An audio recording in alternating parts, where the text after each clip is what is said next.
Bienvenue chez Desmar Flash. Abonnez-vous et laissez un like. Aïd el-Adha, Aïd el-Kbir, ou encore la fête du sacrifice, est l'une des célébrations religieuses musulmanes qui se tient au cours du grand pèlerinage à la Mecque. À quelle date sera-t-elle célébrée cette année en France?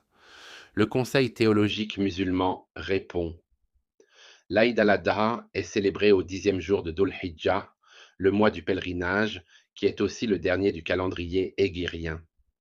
Sa date est fixée au lendemain du rassemblement des pèlerins sur le mont Arafat lors du Hajj, le cinquième pilier de l'islam.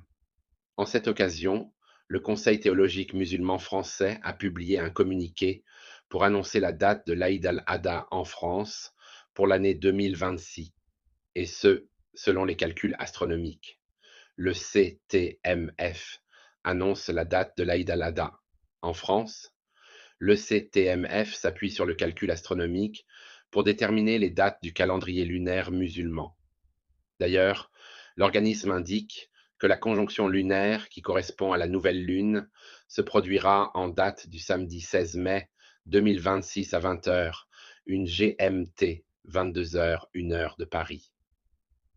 Par ailleurs, les conditions requises pour l'observation du croissant lunaire devraient être réunies le dimanche 17 mai à partir de 6h32 GMT.